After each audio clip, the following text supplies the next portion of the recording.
മൂസാ നബി അലൈഹിസ്സലാം ഒരു രാജകുമാരനെ പോലെയാണ് വളർന്നത്. ഫിർഔൻ ഈജിപ്ത് ഭരിച്ചിരുന്നപ്പോൾ യാക്കൂബ് നബിയുടെ സന്തതികളോട് വളരെ ക്രൂരമായിട്ടാണ് പെരുമാറിയിരുന്നത്. ഈ സന്തതികൾ ഇസ്രായേൽ മക്കളായാണ് അറിയപ്പെട്ടിരുന്നത്. അവരെ അടിമകളായി സൂക്ഷിക്കപ്പെടുകയും ചെറിയ വേതനത്തിനായി പണിയെടുപ്പിക്കുകയും ചെയ്തിരുന്നു. ചിലപ്പോൾ അവർക്ക് ഒന്നും നൽകിയിരുന്നുമില്ല. ഇസ്രായേലർ ഫിർഔനെ മാത്രം അനുസരിക്കണമെന്നും അവന്റെ ദൈവത്തെ മാത്രം ആരാധിക്കണമെന്നും ആഗ്രഹിച്ചു. അതുവഴി ധാരാളം രാജവംശങ്ങൾ ഈജിപ്തിലേക്ക് വരികയും അവർ ദൈവത്തിൻ്റെയും അവരുടെ പ്രതിനിധികളുടെയും വക്താക്കളാകണമെന്നും വിചാരിച്ചു. വർഷങ്ങൾ കടന്നുപോയി. ഫിർഔൻ എന്നു പേരുള്ള ക്രൂരനായ ആൾ ഇപ്പോൾ ഫറോവ ആയി മാറിയിരുന്നു. അവൻ ഇസ്രായേലരെ വളരെയധികം വെറുത്തു. അവൻ അവസരം കിട്ടുമ്പോഴെല്ലാം ഇസ്രായേലരെ ശിക്ഷിച്ചിരുന്നു. അവന്റെ സാമ്രാജ്യത്തിൽ അവര് അഭിവൃദ്ധി പ്രാപിക്കുന്നതും വർദ്ധിക്കുന്നതും അവനിഷ്ടമില്ലായിരുന്നു. ഒരു രാത്രി ഫറോവ ഉറങ്ങുമ്പോൾ ഒരു സ്വപ്നം കണ്ടു. ആകാശത്ത് നിന്ന് ഒരു തീഗോളം താഴോട്ട് വരികയും അത് നഗരത്തെ ചുട്ടെരിക്കുന്നതായും തന്റെ സ്വപ്നത്തിൽ അവൻ കണ്ടു. ഈജിപ്തുകാരുടെ മുഴുവൻ വീടുകളും അഗ്നിക്കിരയായി. പക്ഷേ ഇസ്രായേലരുടെ വീടുകൾക്ക് യാതൊരു നാശവും സംഭവിച്ചില്ല. ഫറോവ ഞെട്ടിയുണർന്നു. ആ സ്വപ്നത്തിന്റെ അർത്ഥം എന്താണെന്ന് അദ്ദേഹത്തിന് മനസ്സിലായില്ല. അടുത്ത ദിവസം അവൻ പുരോഹിതന്മാരെയും ജാലവിദ്യക്കാരെയും വിളിച്ചുകൂട്ടി.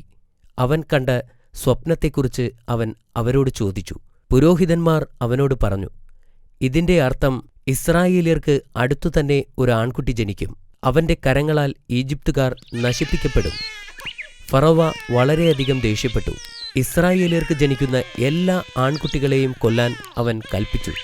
ഫറോവന്റെ കൽപ്പന പാലിക്കപ്പെട്ടു. പടയാളികൾ ഇസ്രായേല്യർക്ക് ജനിക്കുന്ന എല്ലാ ആൺകുട്ടികളെയും കൊല്ലാൻ തുടങ്ങി. ഈ കാലഘട്ടത്തിലാണ് പ്രവാചകനായ മൂസാ നബി അലൈഹിസ്സലാം ജനിച്ചത്. പ്രവാചകൻ ദരിദ്രനായ ഒരു ഇസ്രായേലി കുടുംബത്തിലാണ് ജനിച്ചത്. ഹാറൂൺ എന്നു പേരുള്ള ഒരു സഹോദരനും മറ്റൊരു സഹോദരിയും ഉണ്ടായിരുന്നു. അള്ളാഹുവിന് പ്രവാചകനു വേണ്ടി ഒരു പദ്ധതി ഉണ്ടായിരുന്നു. മൂസാ നബിയെ ഒരു കുട്ടയിലടച്ച് നൈൽ നദിയിൽ ഒഴുക്കിക്കളയാൻ അള്ളാഹു അദ്ദേഹത്തിന്റെ മാതാവിനോട് ആവശ്യപ്പെട്ടു. മൂസാ നബിയുടെ മാതാവ് അള്ളാഹു ആവശ്യപ്പെട്ടതുപോലെ അദ്ദേഹത്തെ നദിയിലൂടെ ഒഴുക്കിവിട്ടു. മകനെയോർത്ത് അവരുടെ ഹൃദയം ദുഃഖിച്ചു. എന്നിരുന്നാലും അള്ളാഹു അവളുടെ മകനെ സംരക്ഷിക്കുമെന്നും അവനൊരു ആപത്തും വരില്ലെന്നും അവൾക്കറിയാമായിരുന്നു. ആ കുട്ട ഒഴുകി നീങ്ങിത്തുടങ്ങി. അപ്പോൾ അവൾ തൻ്റെ മകളോട് ആ കുട്ടയെ പിന്തുടരാൻ പറഞ്ഞു. തൻ്റെ മകന് ആപത്തൊന്നും വരില്ലെന്ന് ഉറപ്പാക്കാനായിരുന്നു അത്. വളരെ സമയം ആ കുട്ട പുഴയിലൂടെ ഒഴുകി നീങ്ങി. പ്രവാചകന്റെ സഹോദരി തൻ്റെ മാതാവ് നിർദ്ദേശിച്ചതുപോലെ കുട്ടിയെ പിന്തുടർന്നു. ദൈവം ആ കുട്ടയ്ക്ക് വഴികാട്ടിയായി. ഫിർഔന്റെ ഭാര്യ അരുവിയിൽ കുളിക്കുകയായിരുന്നു. അപ്പോൾ അവൾ ആ കുട്ട കണ്ടു. കുഞ്ഞിനെ കണ്ടപ്പോൾ അവനോട് സ്നേഹം തോന്നി. ഫറോവന്റെ ഭാര്യ ഫറോവയിൽ നിന്നും വളരെ വ്യത്യസ്തയായിരുന്നു. അവൾ വിശ്വാസിയായിരുന്നു. ദയയും കാരുണ്യവും ഉള്ളവളായിരുന്നു. ഒരു കുഞ്ഞിനു വേണ്ടി അവൾ നീണ്ട കാത്തിരിപ്പായിരുന്നു. അങ്ങനെ കുഞ്ഞിനെ കണ്ടപ്പോൾ അവൾ അവനെ ചുംബിക്കുകയും വാരി പുണരുകയും ചെയ്തു. തൻ്റെ ഭാര്യ കുഞ്ഞിനെ ഉമ്മ വയ്ക്കുന്നതും കെട്ടിപ്പിടിക്കുന്നതും കണ്ടപ്പോൾ ഫറോവ അത്ഭുതപ്പെട്ടു. അവൻ ഇതിനു മുമ്പ് ഇങ്ങനെ കണ്ടിട്ടില്ലായിരുന്നു. ഈ കുഞ്ഞിനെ സംരക്ഷിക്കാൻ എന്നെ അനുവദിക്കണം. ഇവൻ നമുക്ക് ഒരു മകനായിരിക്കട്ടെ എന്ന് അവൾ ഭർത്താവിനോട് അഭ്യർത്ഥിച്ചു. ഫറോവയ്ക്ക് അവളെ നിരസിക്കാൻ കഴിഞ്ഞില്ല. അവർ കുഞ്ഞിനെ ദത്തെടുക്കാൻ തീരുമാനിച്ചു. കുറച്ചു കഴിഞ്ഞ് കുട്ടി വിശന്നു കരയാൻ തുടങ്ങി. രാജ്ഞി കുഞ്ഞിന് പാൽ കൊടുക്കാൻ വേണ്ടി ഏതാനും സ്ത്രീകളെ വിളിച്ചു വരുത്തി. എന്നാൽ അവരുടെ ആരുടെയും മുലപ്പാൽ കുടിക്കാൻ കുട്ടി തയ്യാറായില്ല. അപ്പോഴാണ് പടയാളികൾ മൂസാ നബിയുടെ സഹോദരിയെ രാജ്ഞിയുടെ അടുത്തേക്ക് കൊണ്ടുവന്നത്. ഈ പെൺകുട്ടി ഈ കുട്ടിയെ പിന്തുടരുകയായിരുന്നു. അവർ അവളോട് പറഞ്ഞു, ഞാൻ വെറും ആകാംക്ഷ കൊണ്ടാണ് ഇതിനെ പിന്തുടർന്നത്. ആ സഹോദരി മറുപടി പറഞ്ഞു. അവളുടെ സഹോദരൻ കരയുന്നത് കണ്ടപ്പോൾ അവൾ ദുഃഖം കാരണം അറിയാതെ പറഞ്ഞു, അവന് പാൽ കൊടുക്കാൻ ഒരാളെ എനിക്കറിയാം. ആ പെൺകുട്ടി പറഞ്ഞ സ്ത്രീയെ പിടിച്ചുകൊണ്ടുവരാൻ ഭടന്മാരോട് ആജ്ഞാപിച്ചു. പ്രവാചകന്റെ സഹോദരി അവരുടെ മാതാവിനെ കൊണ്ടുവന്നു. അവർ കുട്ടിയെ നെഞ്ചോട് ചേർത്തയുടനെ തന്നെ കുഞ്ഞ് പാൽ കുടിക്കാൻ തുടങ്ങി. ഇതെല്ലാം കണ്ടുകൊണ്ട് നിന്ന് ഫറോവ ആശ്ചര്യപ്പെട്ടു. നീ ആരാണ്? നിന്റേതൊഴികെ മറ്റെല്ലാ സ്ത്രീകളുടെയും പാല് കുടിക്കാൻ ഈ കുഞ്ഞ് വിസമ്മതിച്ചിരിക്കുന്നു. സത്യം പറഞ്ഞാൽ ഉടനെ അവനെ കൊല്ലുമെന്ന് പ്രവാചകന്റെ മാതാവിന് അറിയാമായിരുന്നു. അതുകൊണ്ട് അവൾ അവരോട് പറഞ്ഞു, എന്റെ പാലിന് നല്ല മധുരവും സുഗന്ധവുമാണ്. അതുകൊണ്ടാണ് കുട്ടി എന്നെ നിരസിക്കാത്തത്. അവളുടെ ഉത്തരം ഫറോവയ്ക്ക് തൃപ്തിപ്പെട്ടു. അയാൾ അവരെ പ്രവാചകന്റെ പരിചാരികയായി നിയമിച്ചു. മൂസാ നബി ഒരു രാജകുമാരനായി കൊട്ടാരത്തിൽ വളർന്നു. അല്ലാഹു അദ്ദേഹത്തിന് നല്ല ആരോഗ്യവും ശക്തിയും അറിവും ബുദ്ധിയും നൽകി. ഒരു ദിവസം അദ്ദേഹം പട്ടണത്തിലൂടെ നടന്നു പോവുകയായിരുന്നു. അപ്പോൾ ഒരു ഇസ്രായേലിനെ ഒരു ഈജിപ്ഷ്യൻ പടയാളി അടിക്കുന്നത് കണ്ടു. ഇസ്രായേലിൻ പ്രവാചകനെ കണ്ടപ്പോൾ അവൻ സഹായത്തിനായി അദ്ദേഹത്തോട് യാചിച്ചു. അദ്ദേഹം അയാളെ അടിക്കുന്നത് നിർത്താൻ പട്ടാളക്കാരനോട് ആവശ്യപ്പെട്ടു. പടയാളി അദ്ദേഹത്തിന്റെ അധികാരത്തെ ചോദ്യം ചെയ്തു. പ്രവാചകൻ ആദ്യം പടയാളിയോട് കാര്യം പറയാൻ ശ്രമിച്ചുവെങ്കിലും അവൻ അത് കേൾക്കാൻ തയ്യാറായില്ല. അപ്പോൾ പ്രവാചകൻ മുന്നോട്ട് വന്ന് പടയാളിയെ ശക്തമായി ഇടിച്ചു. ശക്തമായ ഇടിയുടെ ആഘാതത്തിൽ അവൻ മരിച്ചു. താൻ എന്താണ് ചെയ്തതെന്ന് തിരിച്ചറിഞ്ഞപ്പോൾ അദ്ദേഹം സ്വയം പറഞ്ഞു, ഇത് പിശാചിന്റെ ദുഷ്പ്രവൃത്തിയാണ്. കാരണമില്ലാതെ ആരെയെങ്കിലും കൊല്ലുന്നത് പാപമാണെന്ന് പ്രവാചകൻ അറിയാമായിരുന്നു. അദ്ദേഹത്തിനതിൽ കുറ്റബോധം തോന്നി. അദ്ദേഹം നിലത്ത് മുട്ടുകുത്തി അല്ലാഹുവിനോട് ഇങ്ങനെ പ്രാർത്ഥിച്ചു, എന്റെ നാഥ, എന്നോട് ക്ഷമിക്കുക. അടുത്ത ദിവസം അതേ ഇസ്രായേലിൻ മറ്റൊരാളുമായി വഴക്കുണ്ടാക്കുന്നത് പ്രവാചകൻ കണ്ടു. പ്രവാചകൻ പറഞ്ഞു, നിങ്ങൾ ദിവസവും ഒരാളോടല്ലെങ്കിൽ മറ്റൊരാളോട് വഴക്കിലേർപ്പെടുമെന്ന് തോന്നുന്നു. ഇസ്രായേലി പേടിച്ചുകൊണ്ട് പറഞ്ഞു, എന്നോട് ക്ഷമിക്കണം. ദയവ് ചെയ്ത് പടയാളിയെ നിങ്ങൾ കൊന്നതുപോലെ എന്നെ കൊല്ലരുത്. ഇസ്രായേലിനോട് വഴക്കുകൂടിയിരുന്ന ആ ഈജിപ്തുകാരൻ ഈ സംസാരം കേട്ടു. അവൻ അധികാരികൾക്ക് ഇത് അറിയിച്ചു കൊടുത്തു. അടുത്ത ദിവസം പ്രവാചകൻ നഗരത്തിലൂടെ നടക്കുമ്പോൾ ഒരാൾ അദ്ദേഹത്തിന്റെ അടുത്തേക്ക് ഓടിവന്നു. മൂസ, നിങ്ങളെ പിടിക്കാൻ പടയാളികൾ വരുന്നു. സമയം തീരുന്നതിനു മുമ്പ് ഇവിടെ നിന്നും പോകൂ.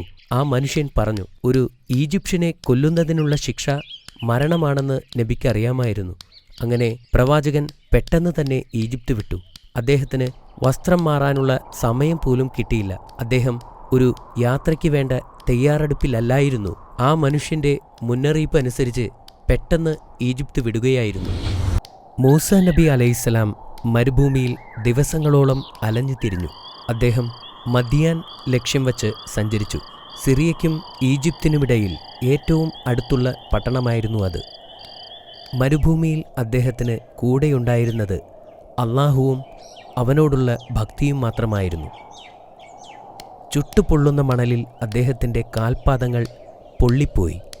പക്ഷേ പടയാളികൾ പിന്തുടരുന്നതോർത്തപ്പോൾ അദ്ദേഹം മുന്നോട്ട് നടക്കാൻ നിർബന്ധിതനായി. 8 രാത്രിയും പകലും അദ്ദേഹം ഇതേ രീതിയിൽ നടന്നു. ഒടുവിൽ മദിയാൻ നഗരത്തിൻ്റെ സമീപ പ്രദേശത്തെത്തിച്ചേർന്നു.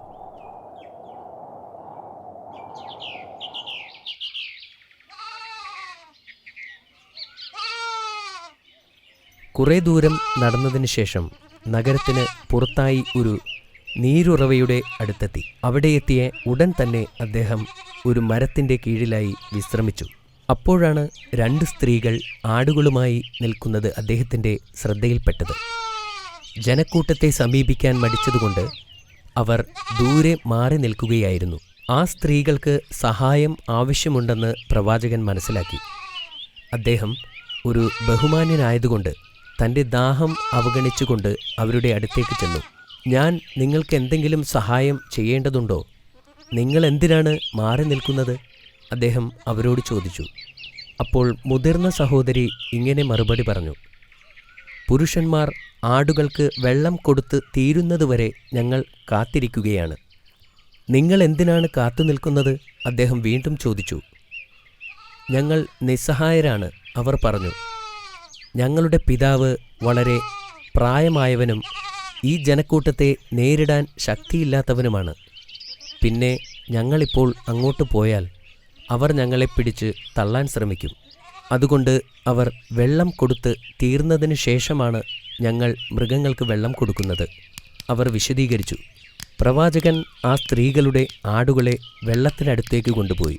പ്രവാചകൻ വെള്ളത്തിനടുത്തെത്തിയപ്പോൾ ആ ഇടയന്മാർ ഒരു വലിയ പാറ വച്ച് ആ കിണർ മൂടിയിരുന്നു.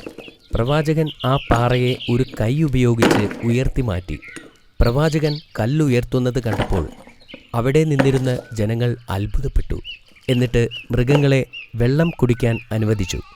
പിന്നീട് അദ്ദേഹം തിരിച്ച് ആ മരത്തണലിലേക്ക് പോയിരുന്നു. അപ്പോഴാണ് അദ്ദേഹം താൻ വെള്ളം കുടിക്കാൻ മറന്നുവെന്ന് തിരിച്ചറിഞ്ഞത്. എൻ്റെ നാഥ, അദ്ദേഹം പ്രാർത്ഥിച്ചു, അങ്ങ് എനിക്ക് നൽകുന്ന പ്രതിഫലം എന്തായാലും അതിപ്പോൾ എനിക്ക് ആവശ്യമാണെന്ന് എനിക്ക് ഉറപ്പുണ്ട്. പതിവിലും നേരത്തെ തൻ്റെ മക്കൾ വീട്ടിലെത്തിയപ്പോൾ ആ പിതാവ് അത്ഭുതപ്പെട്ടു. തുടർന്ന് അവിടെ സംഭവിച്ചതെന്താണെന്നും അവർ നേരത്തെ വീട്ടിലെത്താനുള്ള കാരണവും ആ പെൺകുട്ടികൾ വിശദീകരിച്ചു. ഇത് കേട്ടപ്പോൾ അവരുടെ പിതാവ് അപരിചിതനോട് നന്ദി പറയാൻ ആഗ്രഹിച്ചു. അങ്ങനെ മൂസാ നബിയെ വീട്ടിലേക്ക് ക്ഷണിക്കാൻ അദ്ദേഹം തൻ്റെ പെൺമക്കളിൽ ഒരാളെ അയച്ചു. ഒരു മകൾ നബിയുടെ അടുത്ത് മടങ്ങിച്ചെന്ന്, എൻ്റെ പിതാവ് ഞങ്ങളുടെ ഭവനത്തിലേക്ക് നിങ്ങളെ ക്ഷണിക്കുന്നു എന്ന് പറഞ്ഞു. അദ്ദേഹം ക്ഷണം സ്വീകരിക്കുകയും ആ പെൺകുട്ടിയോടൊപ്പം അവളുടെ പിതാവിൻ്റെ അടുത്തേക്ക് പോവുകയും ചെയ്തു. അവർ വീട്ടിലെത്തിയപ്പോൾ നബി തന്നെ സ്വയം പരിചയപ്പെടുത്തുകയും അദ്ദേഹത്തിൻ്റെ ജീവിതകഥ അവരോട് പറയുകയും ചെയ്തു. പിന്നീട് അദ്ദേഹം ഈജിപ്തിൽ നിന്നും ഓടിപ്പോരാനുണ്ടായ കാര്യവും അവരോട് പറഞ്ഞു. അയ്യൂബ് നബി മൂസാ നബിയെ ആശ്വസിപ്പിച്ചുകൊണ്ട് പറഞ്ഞു, നിങ്ങൾ അക്രമികളിൽ നിന്നും രക്ഷപ്പെട്ടതിന് അള്ളാഹുവിനോട് നന്ദിയുള്ളവനായിരിക്കുക. ഇപ്പോൾ നിങ്ങൾ ആരെയും ഭയപ്പെടേണ്ടതില്ല. പ്രവാചകന്റെ സൗമ്യഭാവവും പെരുമാറ്റവും ആ പിതാവിനും മക്കൾക്കും ഇഷ്ടപ്പെട്ടു. കുറച്ചു ദിവസത്തേക്ക് അവരോടൊപ്പം താമസിക്കാൻ അവർ അദ്ദേഹത്തെ ക്ഷണിച്ചു. പ്രവാചകൻ വളരെ സന്തോഷത്തോടുകൂടി ആ ക്ഷണം സ്വീകരിക്കുകയും ചെയ്തു. മൂസാ നബി ഒരു വിശ്വാസയോഗ്യനാണെന്ന് ആ വീട്ടുകാർ തിരിച്ചറിഞ്ഞു. ഒരു ദിവസം വൃദ്ധനായ ആ പിതാവ് അദ്ദേഹത്തിൻ്റെ അടുത്തു ചെന്ന് പറഞ്ഞു, എൻ്റെ പെൺമക്കളിൽ ഒരാളെ താങ്കൾക്ക് വിവാഹം ചെയ്തു തരാൻ ഞാൻ ആഗ്രഹിക്കുന്നു. പ്രവാചകന് ഇത് കേട്ടപ്പോൾ സന്തോഷമായി. എന്നാൽ ഒരു വ്യവസ്ഥയിൽ അദ്ദേഹം പറഞ്ഞു, 8 വർഷക്കാലം എനിക്ക് വേണ്ടി പ്രവർത്തിക്കാൻ താങ്കൾ സമ്മതിക്കണം. പ്രവാചകൻ ആ അന്യദേശത്ത് ഒരു അപരിചിതനായിരുന്നു. തീർത്തും ഒറ്റപ്പെട്ടിരുന്ന അദ്ദേഹത്തിന് ആ പിതാവിൻ്റെ ആവശ്യം വളരെ ഉപകാരമായിരുന്നു.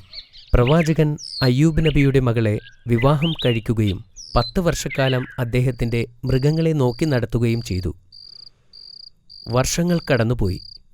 അദ്ദേഹം താമസിക്കുന്നത് തൻ്റെ കുടുംബത്തിൽ നിന്നും തൻ്റെ ആളുകളിൽ നിന്നും വളരെ ദൂരെയായിരുന്നു. ഈ 10 വർഷക്കാലം പ്രവാചകനെ സംബന്ധിച്ചിടത്തോളം വളരെ പ്രധാനപ്പെട്ടതായിരുന്നു. വലിയ ഒരു തയ്യാറെടുപ്പിനുള്ള സമയമായിരുന്നു അത്. അദ്ദേഹം വാഗ്ദാനം ചെയ്തതുപോലെ മൂസാ നബി 10 വർഷത്തെ സേവനം പൂർത്തിയാക്കി. ഒരു ദിവസം പെട്ടെന്ന് അദ്ദേഹത്തിന് വീടിനെക്കുറിച്ചുള്ള ചിന്തകൾ മനസ്സിൽ വരാൻ തുടങ്ങി. തൻ്റെ കുടുംബത്തെക്കുറിച്ചും ഈജിപ്തിനെക്കുറിച്ചും അദ്ദേഹത്തിന് നഷ്ടബോധം തോന്നിത്തുടങ്ങി. ഈജിപ്തിലേക്ക് മടങ്ങിപ്പോകാൻ അദ്ദേഹം ആഗ്രഹിച്ചു. ആ രാത്രി പ്രവാചകൻ തൻ്റെ ഭാര്യയോട് പറഞ്ഞു, നാളെ നമ്മൾ ഈജിപ്തിലേക്ക് പോകും. അദ്ദേഹത്തിൻ്റെ ഭാര്യ സമ്മതിച്ചു.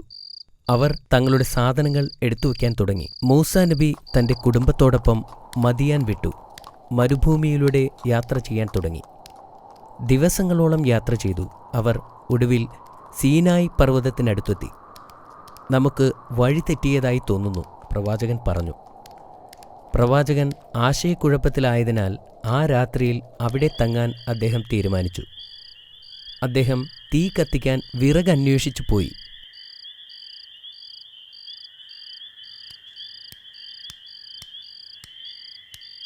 അദ്ദേഹം വിറകന്വേഷിച്ച് ദൂർ മലയുടെ മുകളിലെത്തി. നടന്നു പോകുമ്പോൾ മലമുകളിൽ തീ കത്തിക്കൊണ്ടിരിക്കുന്നത് അദ്ദേഹത്തിൻ്റെ ശ്രദ്ധയിൽപ്പെട്ടു. മൂസാ നബി അലൈഹിസ്സലാം ആ തീയുടെ നേരെ നടന്നു. അപ്പോൾ അദ്ദേഹം ഒരു ശബ്ദം കേട്ടു. ഓ മൂസ, ഞാൻ പ്രപഞ്ചനാഥനായ അള്ളാഹു ആകുന്നു. ആ ശബ്ദം പറഞ്ഞു. അള്ളാഹു തന്നോട് സംസാരിക്കുകയാണെന്ന് പ്രവാചകന് ബോധ്യമായി. അദ്ദേഹം തീയുടെ അടുത്തേക്ക് നടന്നു. പിന്നീട് അള്ളാഹു അദ്ദേഹത്തോട് ആ പുണ്യഭൂമിയിൽ നിൽക്കുമ്പോൾ കാലിലെ ചെരുപ്പ് അഴിച്ചു മാറ്റുവാനായി ആവശ്യപ്പെട്ടു. ഒരു പ്രത്യേക ദൗത്യത്തിനായി അദ്ദേഹത്തെ തിരഞ്ഞെടുക്കപ്പെട്ടു എന്ന് അള്ളാഹു വെളിപ്പെടുത്തി. അവൻ്റെ നിർദ്ദേശങ്ങൾ അനുസരിക്കാൻ അദ്ദേഹത്തോട് ആവശ്യപ്പെട്ടു. നിന്റെ വലതു കൈയിൽ എന്താണ്? അള്ളാഹു ചോദിച്ചു. ഇതെൻ്റെ വടിയാണ്. പ്രവാചകൻ പറഞ്ഞു, ഇതുപയോഗിച്ചാണ് ഞാൻ എൻ്റെ ആടുകൾക്ക് ഇലകളും കൊമ്പുകളും അടിച്ചു വീഴ്ത്തിയിടുന്നത്. നിന്റെ വടി താഴെയിടുക. ആ ശബ്ദം നിർദ്ദേശിച്ചു. ഉടനെ പ്രവാചകൻ അല്ലാഹു പറഞ്ഞതുപോലെ ആ വടി താഴെയിട്ടു. അത് പെട്ടെന്ന് ഒരു പാമ്പായി മാറി. അത് കണ്ട് മൂസാ നബി അലൈഹിസ്സലാം പേടിച്ച് ഓടാൻ തുടങ്ങി. പക്ഷേ ആ ശബ്ദം വീണ്ടും പറഞ്ഞു, ഭയപ്പെടാതെ നിങ്ങൾ വടിയെടുക്കുക. നാം അതിനെ പഴയ രൂപത്തിൽ തിരിച്ചു നൽകാം. പ്രവാചകൻ പാമ്പിനെ ഭയപ്പെട്ടു. എങ്കിലും അദ്ദേഹം ആ ശബ്ദത്തെ വിശ്വസിക്കുകയും പാമ്പിനെ പിടിക്കാനായി കൈ അതിൻ്റെ ദേഹത്ത് വയ്ക്കുകയും ചെയ്തു. ഉടൻ തന്നെ അത് തൻ്റെ പഴയ വടിയായി മാറി.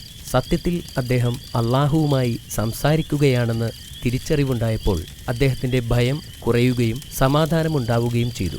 അടുത്തതായി അല്ലാഹു അദ്ദേഹത്തോട് തൻ്റെ കൈകൾ കുപ്പായത്തിനുള്ളിൽ വയ്ക്കാൻ പറഞ്ഞു. പ്രവാചകൻ അല്ലാഹുവിൻ്റെ നിർദ്ദേശമനുസരിക്കുകയും പിന്നീട് കൈകൾ പുറത്തെടുത്തപ്പോൾ അത് മനോഹരമായി തിളങ്ങുന്നുമുണ്ടായിരുന്നു. പിന്നീട് അല്ലാഹു പ്രവാചകനോട് ഈജിപ്തിലേക്ക് പോകാനും ഫിർഔനെ കാണാനും കൽപ്പിച്ചു. ഫിർഔൻ ഒരു അഹങ്കാരിയായി മാറിയെന്നും അയാൾ ഇസ്രായേലുകാരെ അടിച്ചമർത്തുകയാണെന്നും അല്ലാഹു പ്രവാചകനോട് പറഞ്ഞു. അദ്ദേഹം ഈജിപ്തിൽ തിരിച്ചെത്തിയാൽ തന്നെ ബന്ദിയാക്കുമെന്ന് മൂസാ നബി ഭയപ്പെട്ടു. അദ്ദേഹം പറഞ്ഞു, ഓ അല്ലാഹ്, അവരിൽ ഒരാളെ ഞാൻ കൊന്നുപോയിട്ടുണ്ട്. അതിനാൽ അവർ എന്നെ കൊല്ലുമെന്ന് ഞാൻ ഭയപ്പെടുന്നു. അപ്പോൾ അല്ലാഹു അദ്ദേഹത്തെ ആശ്വസിപ്പിച്ചുകൊണ്ട് പറഞ്ഞു, സത്യത്തിൻ്റെ പാത അവർക്ക് കാണിച്ചു കൊടുക്കുക. നിന്റെ സഹോദരനായ ഹാറൂനിനെ സഹായത്തിനായി കൂടെ കൂട്ടുക. അവർക്ക് നിങ്ങളെ ഉപദ്രവിക്കാൻ കഴിയില്ല. അല്ലാഹു സുബ്ഹാനഹു തആല പ്രവാചകന്റെ സുരക്ഷയെക്കുറിച്ച് അദ്ദേഹത്തിന് ഉറപ്പു നൽകി. അടുത്ത ദിവസം പ്രവാചകൻ ഈജിപ്തിലേക്ക് ശരിയായ ദിശയിൽ നീങ്ങി. ദിവസങ്ങൾ സഞ്ചരിച്ചതിന് ശേഷം അവസാനം അവർ ഈജിപ്തിലെത്തി. അവർ പട്ടണത്തിന് പുറത്തെത്തിയപ്പോൾ അദ്ദേഹത്തിൻ്റെ സഹോദരനായ ഹാറൂൻ നബി അലൈഹിസ്സലാം അവരെ കാത്തിരിക്കുകയായിരുന്നു. ഹാറൂണും ഒരു പ്രവാചകനായിരുന്നു.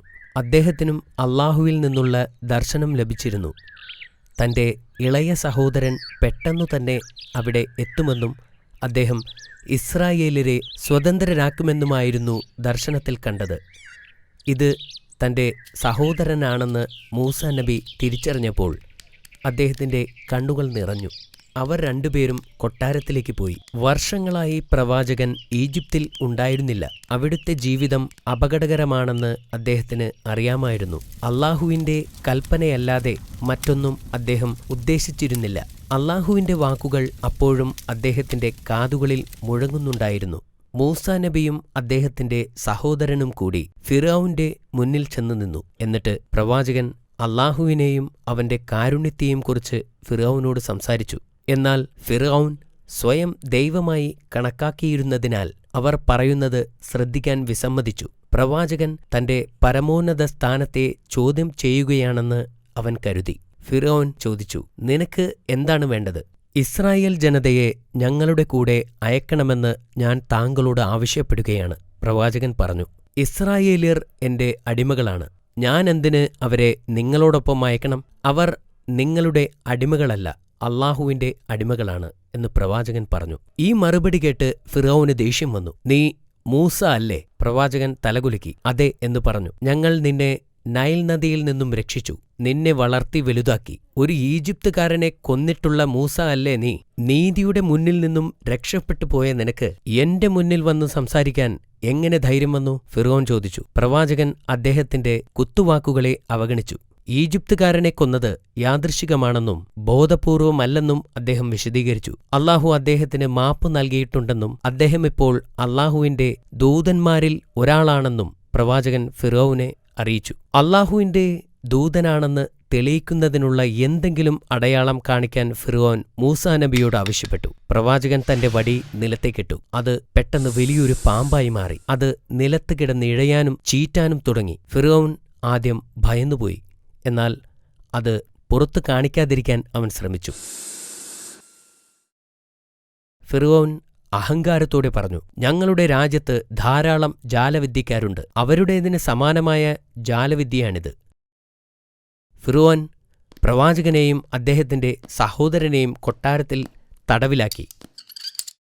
അനന്തരം ഫിർഔൻ തന്റെ രാജ്യത്തുള്ള എല്ലാ ജാലവിദ്യക്കാരെയും കൊട്ടാരത്തിലേക്ക് ക്ഷണിച്ചുകൊണ്ട് ഒരു ദൂതനെ അയച്ചു. അവരുടെ ജാലവിദ്യ പ്രവാചകനേക്കാളും മികച്ചതാണെങ്കിൽ അവർക്ക് വലിയ സമ്മാനങ്ങൾ ഫിർഔൻ വാഗ്ദാനം ചെയ്തു. മത്സരത്തിന്റെ ദിവസമെത്തി.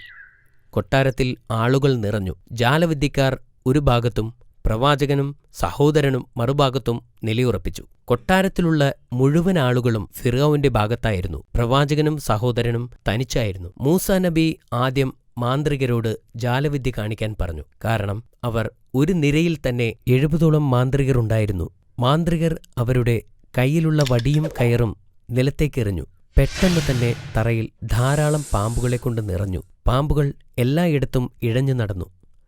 ഇത് കണ്ടപ്പോൾ ജനക്കൂട്ടം അത്ഭുതപ്പെട്ടു. അത്തരം ശക്തമായ ജാലവിദ്യയെ മറികടക്കാൻ പ്രവാചകന് കഴിയില്ലെന്ന് അവർ വിശ്വസിച്ചു. മൂസാ നബിയും ഭയപ്പെട്ടു. എന്നാൽ അല്ലാഹു അദ്ദേഹത്തിന്റെ പക്ഷത്താണെന്ന് അദ്ദേഹത്തിന് അറിയാമായിരുന്നു. പ്രവാചകൻ തന്റെ വടിയും തറയിലെറിഞ്ഞു. പെട്ടെന്ന് തന്നെ അത് വലിയ ഒരു സർപ്പമായി മാറി. ആ ഭീകര സർപ്പം തറയിൽ കിടന്ന മറ്റു ചെറിയ പാമ്പുകളെയെല്ലാം വിഴുങ്ങി. ജനക്കൂട്ടം ഇത് കണ്ടപ്പോൾ പ്രവാചകനെ സന്തോഷിപ്പിക്കാൻ വേണ്ടി അവർ ഒരു തിരമാല പോലെ എഴുന്നേറ്റ് നിന്നു. ഇത് കണ്ട് ജാലവിദ്യക്കാരും അമ്പരന്നുപോയി. ഇത് ഒരു ജാലവിദ്യ മാത്രമായിരുന്നില്ലെന്നും സർപ്പം യഥാർത്ഥമാണെന്നും അവർക്കറിയാമായിരുന്നു. മൂസാ നബിക്ക് വന്നു ചേർന്ന ഈ ശക്തി മഹത്തായ എന്തോ ഒന്നിൽ നിന്നാണെന്ന് അവർക്കറിയാമായിരുന്നു. അതുകൊണ്ട് അവർ അല്ലാഹുവിനോട് പാപമോചനത്തിനായി പ്രാർത്ഥിച്ചു. അല്ലാഹു അവരോട് കൃപയുള്ളവനാകുന്നു. പക്ഷേ ഫിർഔൻ ഇത് കണ്ട് കോപാകുലനായി. എന്റെ സമ്മതമില്ലാതെ നിങ്ങൾക്കെങ്ങനെ അവന്റെ ദൈവത്തിൽ വിശ്വസിക്കാനാകും? അവൻ ദേഷ്യത്തോടെ ചോദിച്ചു, നിങ്ങൾക്കിഷ്ടമുള്ളത് ചെയ്യാം. എന്നാൽ നിങ്ങളെക്കാൾ കൂടുതലായി ഞങ്ങൾ അല്ലാഹുവിന്റെ ശിക്ഷയെ ഭയപ്പെടുന്നു. മാന്ത്രികർ മറുപടി പറഞ്ഞു. മൂസാ നബി ഇസ്രായേലിനെ മോചിപ്പിക്കാൻ ആവശ്യപ്പെട്ടപ്പോൾ തന്റെ പ്രശ്നങ്ങൾ അവൻ തിരിച്ചറിഞ്ഞു. തന്റെ സാമ്രാജ്യം ഇസ്രായേലരുടെ ഭയത്തിൽ നിന്ന് ഉണ്ടായതാണെന്നും എല്ലാവരും അവനെ ദൈവമായിട്ടാണ് കാണുന്നതെന്നും തന്റെ രാജ്യം വിസ്മരിക്കപ്പെടുമെന്നോർത്ത് അവൻ ദുഃഖിച്ചു. ഫിർഔന് ഇതൊരു ഭീഷണിയായി തോന്നി. അവൻ പെട്ടെന്നുതന്നെ മന്ത്രിമാരുടെയും ഉദ്യോഗസ്ഥന്മാരുടെയും ഒരു യോഗം വിളിച്ചുകൂട്ടി. ഞാനൊരു കളവ് പറയുന്നവനാണോ ഹമാൻ? ഒരു ചോദ്യത്തോടെ അയാൾ കാര്യത്തിലേക്ക് കടന്നു. ഹമാൻ ചോദിച്ചു, താങ്കൾ ഒരു നുണയനാണെന്ന് പറയാൻ ധൈര്യപ്പെട്ടതാരാണ്? സ്വർഗത്തിൽ ദൈവമുണ്ടെന്ന് മൂസ പറഞ്ഞില്ലേ? മൂസ കള്ളം പറഞ്ഞതാണ്, ഹമാൻ പറഞ്ഞു. അപ്പോൾ ഫിർഔൻ പ്രവാചകനെ പിൻപറ്റുന്നവരെ ദ്രോഹിക്കുവാനും കൊന്നുകളയുവാനും കൽപ്പിച്ചു. സൈനികർ ഇസ്രായേലരെ ദ്രോഹിക്കാൻ തുടങ്ങി. അവർ പുരുഷന്മാരെ കൊന്നുകളഞ്ഞു. അവർ കുഞ്ഞുങ്ങളെപ്പോലും വെറുതെ വിട്ടില്ല. അവരെ എതിർത്തവരെ അവർ തടവിലാക്കി.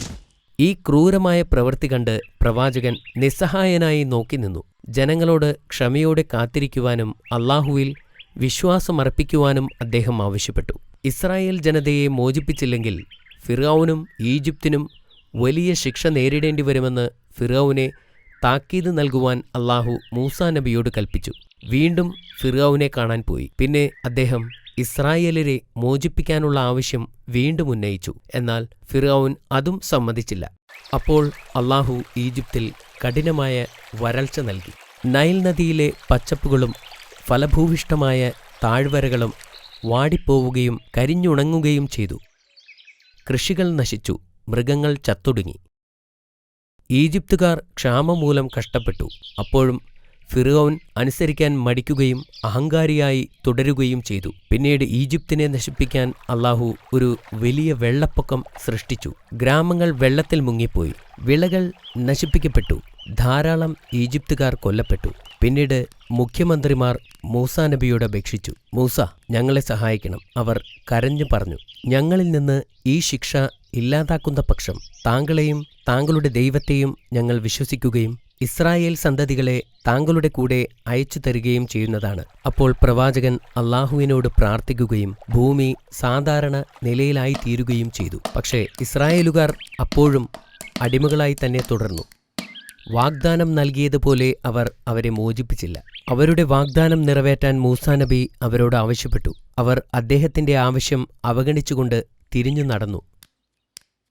അദ്ദേഹം വീണ്ടും അള്ളാഹുവിനെ വിളിച്ചപേക്ഷിച്ചു. ഈ സമയത്ത് അള്ളാഹു വിളകൾ നശിപ്പിക്കുന്ന വലിയ പ്രാണികളെ ഈജിപ്തിലേക്ക് അയച്ചു. അവ വിളകൾ നശിപ്പിക്കുകയും തിന്നു തീർക്കുകയും ചെയ്തു. സഹായം തേടി ആളുകൾ പ്രവാചകന്റെ അടുത്തേക്ക് ഓടിവന്നു. ആ പ്രാണികളെ ഓടിക്കുകയാണെങ്കിൽ ഇസ്രായേലിനെ കൊണ്ടുപോകാമെന്ന് മുഖ്യമന്ത്രി വാഗ്ദാനം നൽകി. പ്രവാചകൻ വീണ്ടും അള്ളാഹുവിനോട് അപേക്ഷിച്ചു. അപ്പോൾ പ്രാണികളെല്ലാം പോയി. എന്നാൽ ഇപ്പോഴും തങ്ങൾ വാഗ്ദാനം ചെയ്തതുപോലെ ഇസ്രായേലിനെ അവർ മോചിപ്പിച്ചില്ല. അള്ളാഹു ഇത്തവണ ഈജിപ്തുകാരുടെ ഇടയിൽ രോഗബാധ വരുത്തി.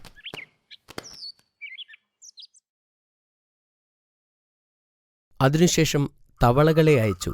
അത് ജനങ്ങളെ പേടിപ്പിക്കുകയും ഭയപ്പെടുത്തുകയും ചെയ്തു. ഓരോ തവണ അള്ളാഹു ശിക്ഷ വിധിക്കുമ്പോഴും അവർ രക്ഷയ്ക്കായി പ്രവാചകന്റെ അടുത്തേക്ക് ഓടിയെത്തി. ഓരോ തവണയും ഇസ്രായേലിനെ മോചിപ്പിക്കുമെന്ന് അവർ വാഗ്ദാനം നൽകുകയും എന്നാൽ അള്ളാഹു ശിക്ഷ പിൻവലിക്കുമ്പോൾ അവരെ വിട്ടയക്കാൻ അവർ വിസമ്മതിക്കുകയും ചെയ്തു. അപ്പോൾ അവസാനത്തെ അടയാളം, രക്തത്തിന്റെ അടയാളം വെളിപ്പെട്ടു. നൈൽ നദീതടം രക്തമായി മാറി. ഇസ്രായേലിയർ നദിയിൽ നിന്നും വെള്ളം കുടിച്ചപ്പോൾ അത് സാധാരണ വെള്ളമായിരുന്നു. എന്നാൽ ഏതെങ്കിലും ഈജിപ്ഷ്യൻ വെള്ളമെടുത്താൽ അത് രക്തമായി മാറും. അവർ പതിവ് പോലെ നബിയുടെ അടുക്കലേക്ക് ഓടിച്ചെല്ലുകയും എല്ലാം സാധാരണ ഗതിയിലാവുമ്പോൾ അള്ളാഹുവിൽ നിന്ന് പിന്തിരിഞ്ഞു പോവുകയും ചെയ്തു. അള്ളാഹുവിൽ നിന്നുള്ള ശിക്ഷയുടെ സമയത്തൊഴികെ ഈജിപ്തുകാർ അള്ളാഹുവിനെ വിശ്വസിക്കാൻ വിസമ്മതിച്ചു. അള്ളാഹു അവർക്കുമേൽ നൽകുന്ന ശിക്ഷകൾ ആവർത്തിച്ചു. അപ്പോഴെല്ലാം അവർ മൂസാ നബിയിൽ അഭയം തേടി. ഇസ്രായേലി ജനതയെ മോചിപ്പിക്കാമെന്ന് വാഗ്ദാനം നൽകുകയും അതു കഴിഞ്ഞാൽ വാക്ക് തെറ്റിക്കുകയും ചെയ്യും. അവസാനം ഇനി അവരോട് കരുണ കാണിക്കേണ്ടതില്ലെന്ന് അള്ളാഹു തീരുമാനിച്ചു. മൂസാ നബിയോട് അദ്ദേഹത്തിന്റെ അനുയായികളുമായി ഈജിപ്തിൽ നിന്നും പോകാൻ അള്ളാഹു കൽപ്പിച്ചു. അവർ അവരുടെ വസ്ത്രങ്ങളും മറ്റു സാധനങ്ങളുമായി മൂസാ നബിയോടൊപ്പം പുറപ്പെട്ടു. ഈ വലിയ കുടിയേറ്റത്തെ പിന്നീട് പലായനം എന്ന് വിളിച്ചിരുന്നു. രാത്രിയുടെ ഇരുട്ടിൽ പ്രവാചകൻ തന്റെ ജനത്തെ ചെങ്കടലിന് നേരെ നയിച്ചു. എന്നാൽ ഇസ്രായേലിയർ നഗരം വിട്ടതായി മനസ്സിലാക്കിയ ഫിർഔൻ കോപാകുലനായി. ഇസ്രായേലിയരെ പിന്തുടരാനും പിടിച്ചുകെട്ടാനും അവൻ ഒരു സൈന്യത്തെ വിളിച്ചുകൂട്ടി. അതിരാവിലെ ഇസ്രായേലിയർ ചെങ്കടലിൽ എത്തിയിരുന്നു. പ്രവാചകൻ തിരിഞ്ഞു നോക്കിയപ്പോൾ അവരുടെ അടുത്തേക്കെത്തിക്കൊണ്ടിരിക്കുന്ന സൈന്യത്തെ കണ്ടു. ഉടൻ തന്നെ അവർ പിടിക്കപ്പെടുമെന്ന് നബിക്ക് മനസ്സിലായി. മുന്നിൽ ചെങ്കടലും പിറകിൽ ഫിർഔന്റെ സൈന്യവുമായിരുന്നു. ഭയവും ഭീതിയും ജനങ്ങളിൽ പടരാൻ തുടങ്ങി. മൂസാ നബി അലൈഹിസ്സലാം കടലിൻ്റെ അടുത്തേക്ക് നടന്നു ദൂരേക്ക് നോക്കി. അപ്പോൾ യൂഷാഹ് അലൈഹിസ്സലാം മൂസാ നബിയോട് ചോദിച്ചു, നമ്മുടെ മുൻപിൽ ഈ വലിയ കടൽ തടസ്സമായി നിൽക്കുന്നു. പുറകിൽ ശത്രുക്കൾ അടുത്തെത്താറായി. തീർച്ചയായും മരണം ഒഴിവാക്കാനാവില്ല. എന്നാൽ പ്രവാചകൻ പരിഭ്രാന്തനായില്ല. അദ്ദേഹം നിശബ്ദനായി. ഇസ്രായേൽ ജനതയെ മോചിപ്പിക്കാമെന്ന തൻ്റെ വാഗ്ദാനത്തിൽ ഉറച്ച് അള്ളാഹുവിൻ്റെ കൽപ്പനയ്ക്കായി അദ്ദേഹം കാത്തുനിന്നു. പ്രവാചകന്റെ വടികൊണ്ട് കടലിലടിക്കാൻ അള്ളാഹുവിൻ്റെ കൽപ്പന വന്നു. മൂസാ നബി അള്ളാഹുവിൻ്റെ കൽപ്പന പോലെ ചെയ്തു. ഉടൻ ശക്തമായ കാറ്റ് വീശുകയും കടലിൽ തിരമാലകൾ ഉയരുകയും ചെയ്തു. പെട്ടെന്നാണ് ആ അത്ഭുതം സംഭവിച്ചത്. കടൽ രണ്ടായി മാറുകയും ജനങ്ങൾക്ക് നടക്കാനുള്ള വഴിയുണ്ടാവുകയും ചെയ്തു. അപ്പോൾ പ്രവാചകൻ തൻ്റെ ജനങ്ങളുമായി കടലിലേക്ക് കടന്നു. അവർ അതുവഴി നടക്കുമ്പോൾ തിരമാലകൾ അവർക്ക് ഇരുവശവും മല പോലെ നിന്നു. ജനങ്ങളെല്ലാം സുരക്ഷിതമായി അപ്പുറം കടക്കുമെന്ന് പ്രവാചകന് ഉറപ്പുണ്ടായിരുന്നു. പ്രവാചകൻ തിരിഞ്ഞു നോക്കിയപ്പോൾ ഫിർഔനും അയാളുടെ സൈന്യവും അടുത്തുവരുന്നത് കണ്ടു. ഫിർഔനും അവൻ്റെ സൈന്യവും ഈ അത്ഭുതം കണ്ടു. എന്നാൽ ഫിർഔൻ ഈ അത്ഭുതം തൻ്റെ കഴിവുകൊണ്ടാണെന്ന് വരുത്തി തീർക്കാൻ ആഗ്രഹിച്ചു. അതുകൊണ്ട് അവൻ തൻ്റെ ആളുകളോട് വിളിച്ചു പറഞ്ഞു, നോക്കൂ, എൻ്റെ ആജ്ഞപ്രകാരം കടൽ തുറന്നിരിക്കുന്നു. അതുകൊണ്ട് നമ്മൾക്കവരെ പിടികൂടാം.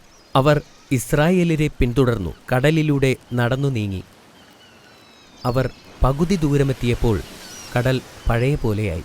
താൻ മരിക്കാൻ പോകുകയാണെന്ന് ഫിർഔൻ തിരിച്ചറിഞ്ഞു. അല്ലാഹു അല്ലാതെ മറ്റൊരു ദൈവമില്ലെന്ന് ഞാൻ വിശ്വസിച്ചിരിക്കുന്നു. ഞാൻ നിനക്ക് മുന്നിൽ കീഴടങ്ങിയിരിക്കുന്നു, അവൻ ഉച്ചത്തിൽ വിളിച്ചു പറഞ്ഞു. എന്നാൽ വളരെ വൈകിപ്പോയിരുന്നു. അതോടെ ഫിറൗന്റെ ദുർഭരണം അവസാനിച്ചു. തിരമാലകൾ അവന്റെ ശരീരം കരയിലേക്ക് കൊണ്ടുവന്നു. ഈജിപ്തുകാർക്ക് അവന്റെ മൃതദേഹം കണ്ടപ്പോൾ മനസ്സിലായി, ഇത്രയും നാൾ തങ്ങൾ ആരാധിച്ചിരുന്ന മനുഷ്യന് സ്വന്തം മരണത്തിൽ നിന്ന് രക്ഷപ്പെടാൻ കഴിയില്ലെന്ന്, അതൊരു ദൈവമല്ലായിരുന്നു എന്ന് അവരിപ്പോൾ തിരിച്ചറിഞ്ഞു. അല്ലാഹു ഇസ്രായേൽ ജനതയോട് കരുണ കാണിക്കുകയും അവരെ സുരക്ഷിതമായി ഈജിപ്തിൽ നിന്ന് പുറത്തെത്തിക്കുകയും ചെയ്തു. മരുഭൂമിയിലൂടെ കുറച്ച് ദിവസം നടന്നപ്പോൾ അവർക്ക് ദാഹിക്കാൻ തുടങ്ങി. അപ്പോൾ പ്രവാചകനോട് തൻ്റെ വടിവച്ച് പാറയിലടിക്കാൻ അല്ലാഹു കൽപ്പിച്ചു. എന്തൊരത്ഭുതം! പാറയിൽ നിന്നും 12 നീരുറവകൾ വന്നു. ഓരോ നീരുറവയും 12 വ്യത്യസ്ത ഗോത്രക്കാർക്ക് വേണ്ടിയുള്ളതാണ്. വെള്ളം പങ്കുവയ്ക്കുന്നതിൽ യാതൊരു തർക്കവും ഉണ്ടാവാതിരിക്കാൻ വേണ്ടിയാണ് അല്ലാഹു ഇങ്ങനെ ചെയ്തത്.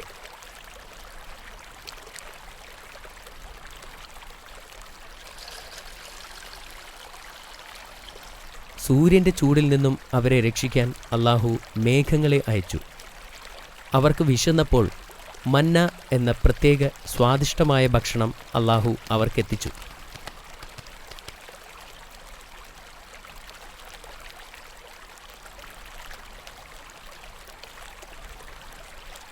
എന്നിട്ടും അല്ലാഹുവിൻ്റെ ഔദാര്യത്തിൽ പലരും പ്രവാചകനോട് പരാതി പറഞ്ഞു. മൂസാ നബി ജനങ്ങളെ ശകാരിക്കുകയും അടിമത്വത്തിൽ നിന്ന് ഇപ്പോൾ മോചിപ്പിക്കപ്പെട്ടിട്ടേയുള്ളൂ എന്ന് ഓർമ്മിപ്പിക്കുകയും ചെയ്തു. അതിൽ സന്തോഷിക്കാനും അല്ലാഹുവിൻ്റെ ഔദാര്യത്തിന് നന്ദി പറയാനും ആവശ്യപ്പെട്ടു. ഇസ്രായേലിയർ മന്ന ഭക്ഷണം കഴിച്ച് മടുക്കുകയും യാത്ര ചെയ്ത് ക്ഷീണിക്കുകയും ചെയ്തിരുന്നു. യഥാർത്ഥത്തിൽ കനാൻ എന്നു പേരുള്ള ഒരു സ്ഥലമുണ്ടോ എന്ന് അവർ അത്ഭുതപ്പെട്ടു. എവിടേക്കാണ് പോകേണ്ടത് എന്നറിയാതെ ജനങ്ങൾ ദിവസങ്ങളോളം മരുഭൂമിയിലൂടെ സഞ്ചരിച്ചു. ഒടുവിലവർ സീനായിൽ പ്രവേശിച്ചു. ഈജിപ്തിലേക്ക് പോകുന്നതിന് മുമ്പ് ദൈവത്തോട് സംസാരിച്ച സ്ഥലമായിരുന്നു ഇതെന്ന് നബിക്ക് മനസ്സിലായി. മൂസാ നബി അലൈഹിസ്സലാം ആ പർവ്വതത്തിലേക്ക് കയറാൻ തീരുമാനിച്ചു. അദ്ദേഹം വരുന്നതുവരെ ജനങ്ങളുടെ ഉത്തരവാദിത്വം സഹോദരൻ ഹാറൂനിനെ ഏൽപ്പിച്ചു. എന്നാൽ മല കയറുന്നതിന് മുമ്പ് 30 ദിവസം നോമ്പെടുക്കാൻ അല്ലാഹു പ്രവാചകനോട് കൽപ്പിച്ചു. 30-ാം ദിവസം വീണ്ടും 10 ദിവസം കൂടി നോമ്പെടുക്കാൻ അല്ലാഹു കൽപ്പിച്ചു. ഉപവാസം പൂർത്തിയായപ്പോൾ ഒരിക്കൽ കൂടി അല്ലാഹുവിനോട് സംസാരിക്കാൻ പ്രവാചകൻ തയ്യാറായി. പിന്നെ അദ്ദേഹം മല കയറാൻ തുടങ്ങി. മലകയറ്റം വളരെ പ്രയാസമേറിയതായിരുന്നു. അദ്ദേഹം മലമുകളിലെത്തിയപ്പോൾ അല്ലാഹു അദ്ദേഹത്തിന് 2 ചെറുഗ്രന്ഥങ്ങൾ കൊടുത്തു. ഇസ്രായേലരെ ഭരിക്കാനുള്ള പ്രത്യേക നിയമങ്ങൾ എഴുതപ്പെട്ടതായിരുന്നു അത്. മൂസാ നബി പോയിട്ട് 40 ദിവസങ്ങളായി. ജനങ്ങൾ അക്ഷമരായി. അവർക്കിടയിൽ നിന്നും സമീരി എന്നു പേരുള്ള തിന്മയിലേക്ക് കൂടുതൽ ചായ്വുള്ള ഒരാൾ വന്നു. പ്രവാചകൻ അവരെ വിട്ടു പോകുമെന്നും അതുകൊണ്ട് അവരെ നയിക്കാൻ മറ്റൊരാൾ വേണമെന്നും നിർദ്ദേശിച്ചു. ശരിയായ മാർഗനിർദ്ദേശം നൽകാൻ യഥാർത്ഥ ദൈവം നിങ്ങൾക്കുണ്ടാകണം. അവൻ ഇസ്രായേലിയരോട് വിളിച്ചു പറഞ്ഞു, ഞാൻ നിങ്ങളെ സഹായിക്കാം. ആദ്യം അവരുടെ ആഭരണങ്ങളെല്ലാം ശേഖരിച്ചു. നിലത്ത് ഒരു കുഴി കുഴിച്ചു. അതിൽ ആഭരണങ്ങളിട്ട് അവൻ തീ കത്തിച്ചു. അതിൽ നിന്നൊരു പ്രതിമയും ഉണ്ടാക്കി.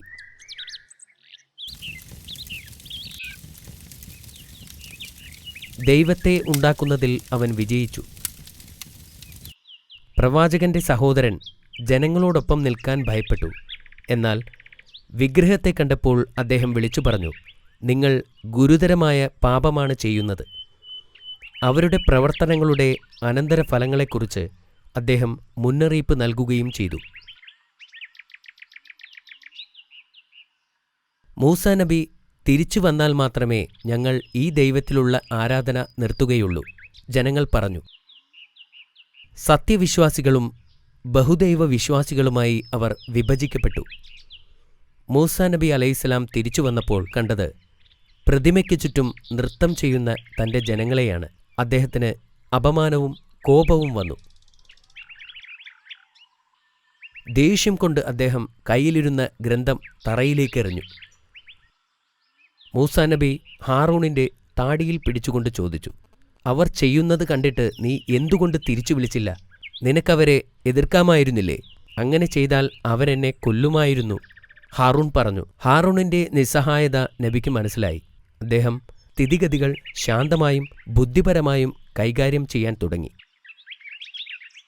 മൂസാ നബി സമീരിയോട് പറഞ്ഞു, നിങ്ങൾ ഇവിടെ നിന്ന് പോവുക. നിങ്ങളുടെ ജീവിതം നിങ്ങൾ ഒറ്റയ്ക്ക് ജീവിക്കുക. പ്രവാചകൻ അയാളെ പറഞ്ഞുവിട്ടു. വിഗ്രഹത്തെ ആരാധിച്ചതിന് അവർക്ക് അള്ളാഹു ശിക്ഷ നൽകാൻ പോവുകയാണെന്ന് പ്രവാചകൻ അറിയാമായിരുന്നു. അദ്ദേഹം ഓരോ ഗോത്രത്തിൽ നിന്ന് മുതിർന്ന 70 പേരെ തിരഞ്ഞെടുത്തു. എന്നിട്ട് അള്ളാഹുവിനെ വഴിപ്പെടാനും ചെയ്ത തെറ്റിൽ ഖേദിക്കുവാനും ആവശ്യപ്പെട്ടു. എന്നിട്ട് അവരെയും കൂട്ടി സീനായി പർവ്വതത്തിലേക്ക് കയറി. മലയുടെ മുകളിലെത്തിയപ്പോൾ അവരോട് അവിടെ നിൽക്കാൻ പറഞ്ഞിട്ട് അദ്ദേഹം മുന്നോട്ടു പോയി. അവിടെ അദ്ദേഹം അള്ളാഹുവുമായി സംസാരിക്കാൻ തുടങ്ങി. അവർക്ക് മൂസാ നബി സംസാരിക്കുന്നത് കേൾക്കാൻ കഴിയാമായിരുന്നു, പക്ഷേ കാണാൻ കഴിയില്ലായിരുന്നു. പ്രവാചകൻ തിരിച്ചു വന്നപ്പോൾ അവർ നബിയോട് പറഞ്ഞു, മൂസ, ഞങ്ങൾ അള്ളാഹുവിനെ കാണുന്നതുവരെ ഒരിക്കലും നിന്നെ വിശ്വസിക്കില്ല. അവരുടെ ധിക്കാരപരമായ ആവശ്യം കാരണം അള്ളാഹു അവർക്കുമേൽ ഇടിമുഴക്കവും ഭൂകമ്പവും അയക്കുകയും അവരെല്ലാം ഉടനടി കൊല്ലപ്പെടുകയും ചെയ്തു. മലയുടെ താഴെ നിൽക്കുന്ന ഇസ്രായേൽ ജനതയോട് എന്തു പറയണമെന്നോർത്ത് പ്രവാചകൻ വളരെ ദുഃഖിതനായിരുന്നു. മരിച്ചവരോട് പുറത്തു കൊടുക്കാൻ വേണ്ടി അദ്ദേഹം അള്ളാഹുവിനോട് പ്രാർത്ഥിച്ചു. അള്ളാഹു അദ്ദേഹത്തിൻ്റെ പ്രാർത്ഥന കേൾക്കുകയും മരിച്ചുപോയ ആ ആളുകളെ ഉയർത്തെഴുന്നേൽപ്പിക്കുകയും ചെയ്തു.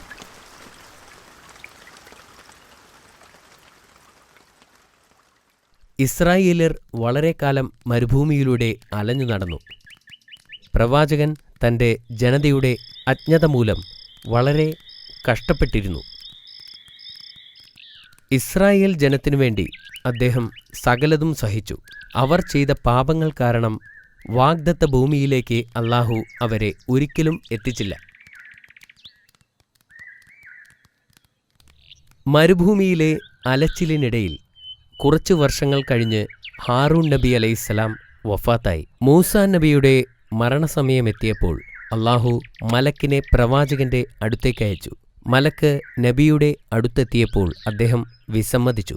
മലക്ക് അള്ളാഹുവിൻ്റെ അടുത്തേക്ക് മടങ്ങിപ്പോയി ചോദിച്ചു, മരിക്കാനിഷ്ടമില്ലാത്ത ഒരടിമയെ വിളിക്കാനാണോ എന്നെ അയച്ചത്? അള്ളാഹു മലക്കിനോട് പ്രവാചകന്റെ അടുത്തേക്ക് മടങ്ങിപ്പോകാൻ പറഞ്ഞു. എന്നിട്ട് അദ്ദേഹത്തോട് ഒരു കാളയുടെ പുറകിൽ കൈവയ്ക്കാനും അദ്ദേഹത്തിൻ്റെ കയ്യിൽ പറ്റിയിരിക്കുന്ന രോമങ്ങളിൽ ഓരോ രോമത്തിനും ഓരോ വർഷം വീതം ജീവൻ അനുവദിച്ചിരിക്കുന്നു എന്നും പറയാൻ പറഞ്ഞു. മലക്ക് നബിയുടെ അടുത്തു ചെന്ന് അള്ളാഹുവിൻ്റെ സന്ദേശം അറിയിച്ചു. അതിനുശേഷം എന്തു സംഭവിക്കും? പ്രവാചകൻ ചോദിച്ചു. മരണം, മലക്ക് പറഞ്ഞു. എന്നാൽ അതിപ്പോൾ തന്നെ ആവട്ടെ, അദ്ദേഹം മറുപടി പറഞ്ഞു. പുണ്യഭൂമിക്ക് അടുത്തുവച്ച് മരിക്കാൻ അനുവദിക്കണമെന്ന് പ്രവാചകൻ അള്ളാഹുവിനോട് അപേക്ഷിച്ചു. അള്ളാഹു അദ്ദേഹത്തിൻ്റെ ആവശ്യം അംഗീകരിച്ചു. ഇതിനുശേഷം കുറച്ചു കഴിഞ്ഞ് അദ്ദേഹം വഫാത്തായി. അള്ളാഹുവിനോട് നേരിട്ട് സംസാരിച്ച പ്രവാചകനായിരുന്നു മൂസാ നബി അലൈഹിസ്സലാം.